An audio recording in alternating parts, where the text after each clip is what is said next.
નવરાત્રી તો આપડી નીકળી ગઈ કૃપા. દિવાળી બી તારી આવી રીતે જ નીકળવાની છે ને? હા યાર, પાટો તો હજી છે જ.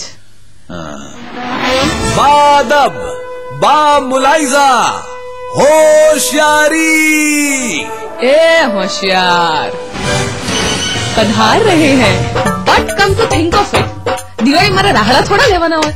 શું? એઝ ઇન રાસડા થોડા લેવાના હોય કે મારો ભાંગેલો પગ મને નડશે એમ દિવાળીમાં. તું સમજ ને હવે. દર વખતે કઈક દર અઠવાડિયે લગભગ મને 2-3 આવા નવા શબ્દોથી એકદમ ઇન્ટ્રોડ્યુસ કરાવડાવે છે કૃપા. રાહડા ન લેવાના હોય એટલે રાસડા ના લેવાના એટલે રાસ ના કરવાનો, એટલે કે નાચવાનું ના હોય કે જેમાં મને મારો ભાંગેલો પગ નડે.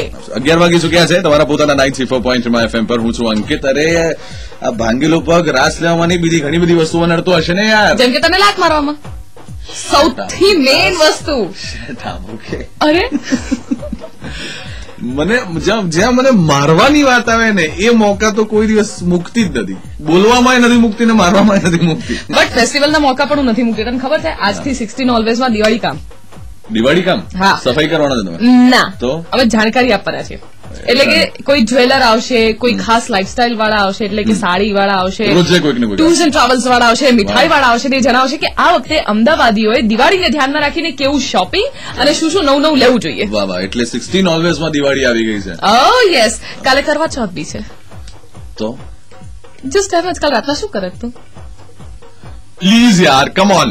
એક સેકન્ડ, એટલે તું ફ્રી હોય તો હું તને ખાલી ફોન કરું એમ કે આપણે રવિવારનો પ્લાન તો બનાવીએ. પહેલા એવું બોલાય કે હું તને ફોન કરીશ ને પછી આવું બધું પૂછાય. गॉड एवी खामखा कुछ भी लोग खुद को ओवर एस्टिमेट करते रहते हैं. હેલો હે हेलो, चलो जाओ.